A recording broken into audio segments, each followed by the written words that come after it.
તમે આનંદ તાંડવમાં પણ એક શિકારીની કઠિયારાની વાત લખી છે, જેને 7 મંત્ર બોલીને જ એની સાધના કમ્પ્લીટ થઈ જાય છે, કારણ કે એને પાછલા જન્મની સાધના હોય છે. તો આપણી સાથે પણ, સામાન્ય માણસ સાથે પણ એવું થઈ શકે, કારણ કે આપણે એક જીવન રૂટીન જીવી રહ્યા છીએ. આપણે રોજ સવારે અડધો કલાક કે કલાક માળા કરીએ છીએ, તો રોજે રોજ આપણે માળા કરીએ તો એ મંત્ર સિદ્ધ થઈ શકે? મંત્રને સિદ્ધ કરવા માટે અમુક ટેકનિક્સ અપાયેલી છે, અમુક વિધિ વિધાનો અપાયેલા છે. રાઇટ ફ્રોમ ધ બિગિનિંગ દીપ પ્રાગટ્ય, મહાગણપતિ આવાહન, સ્વસ્તિ વાંચન, ધ્યાન, મુદ્રા, તર્પણ, માર્જન, વિનિયોગ, ષોડશોપચાર પૂજન, ઉત્તર મુદ્રા, પૂર્વ મુદ્રા, યજ્ઞ અને પૂર્ણાહુતિ, આ આખું એક વિજ્ઞાન અપાયેલું છે. જ્યારે હું એમ વાત કહેતો હોય કે મંત્રને સિદ્ધ કરવા માટે આ વિજ્ઞાનને અપનાવવું જરૂરી છે, એટલે કે સાધનાના મૂળ વિધિ વિધાનો શીખવા જરૂરી છે, ત્યારે મને સાયમલ્ટેનિયસલી એક કથા યાદ આવે છે કે જે મેં ઓમ સ્વામી એઝ વી નો હિમ, બહુ અદ્ભુત પુસ્તક છે, સ્મિતા ટંડન દ્વારા લખાયેલું છે.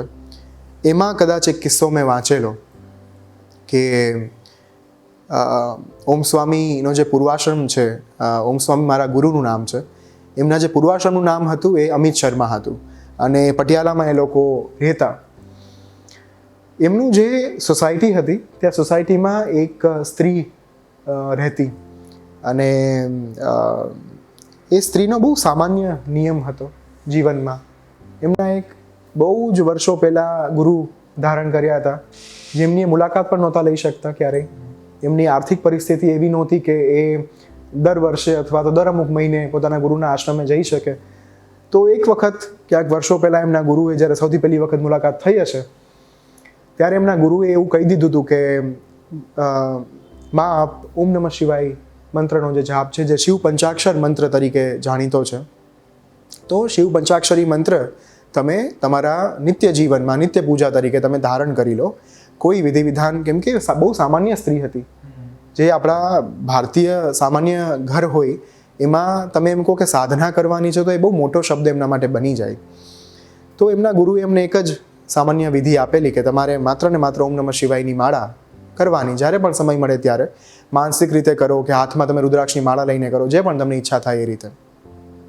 તો એટલો સામાન્ય નિયમ એ પોતાના ગુરુ પાસેથી લઈને એ સ્ત્રી ઘરે આવી ગઈ હતી, અને એકદમ આમ નિમ્ન મધ્યમ વર્ગીય કહી શકાય એવો એક પરિવાર હતો, એટલે કોઈ અદદ વ્યવસ્થાઓ નહોતી, ઘર પણ બહુ નાનું હતું.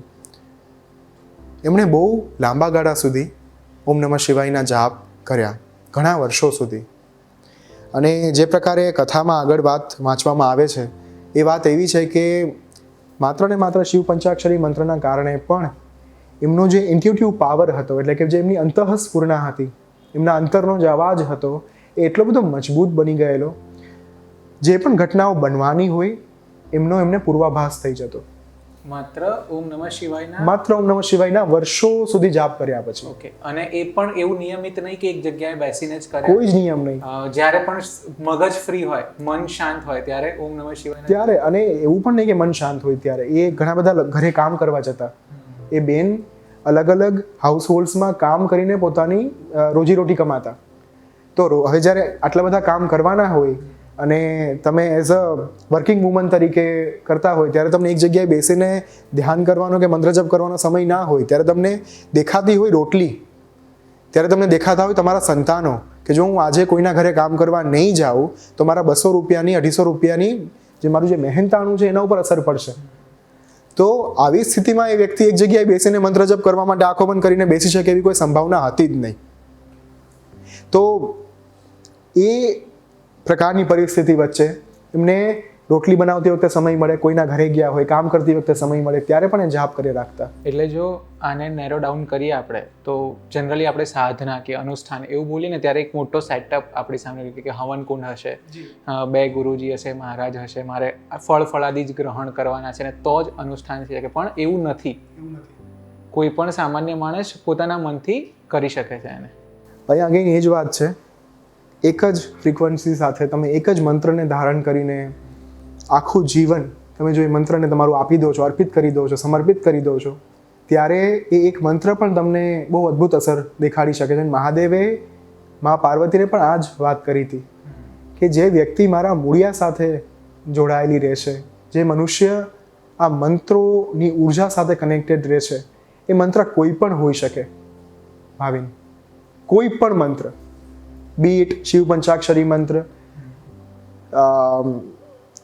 વિષ્ણુ ભગવાનના કોઈ મંત્રો હોઈ શકે, મહાદેવીના કોઈ મંત્રો હોઈ શકે, હનુમાન, રામ, કૃષ્ણ, સૂર્ય ભગવાનના મંત્રો હોઈ શકે. એક મંત્ર તમને જો સાધનાના વિધિ વિધાન સમજવામાં તકલીફ પડે છે, અથવા તમારી શારીરિક સ્થિતિ એવી નથી કે તમે ઘણો લાંબો સમય સુધી એક જગ્યાએ બેસીને સાધના કરી શકો, 1 કલાક 1.5 કલાક આપી શકો, તમારા જીવનમાં એવી શૈલી નથી તમારી એ પ્રકારની કે તમે આ પ્રકારની કોઈ સાધનાઓ કરી શકો, માત્ર ને માત્ર એક મંત્ર પણ જો તમે ધારણ કરીને બેસી જાઓ છો, પછી એવું નહીં કે 1 મહિના સુધી આ મંત્ર કર્યો, પછી ક્યાંક ઇન્ટરનેટ ઉપરથી સાંભળી લીધું કોઈ બીજા મંત્ર કે આ મંત્ર કરવાથી તમને આ ફાયદો થાય છે, સંપત્તિ પ્રાપ્ત થશે, ઢીકડું પૂછડું, જે પણ અત્યારે આખું એક કમર્શિયલ માર્કેટ ખુલી ગયું છે, એ નહીં. એક ઉર્જા સાથે સમર્પિત થઈને એની સાથે આત્મીયતા કેળવો, તાદાત્મ્યતા કેળવો, અને પછી જો એ ઉર્જા તમારા જીવનમાં જે પ્રકારની અસરો દેખાડવાની શરૂઆત કરશે, એ ઉર્જા ઉપર ભરોસો કેળવતા શીખો. એની સાથે જ્યારે તમે એકાકાર થશો, એકરૂપ થશો, ત્યારે આઈ બિલીવ કે એ વન્ડર્સ કરશે, ચમત્કારો કરશે જીવનમાં.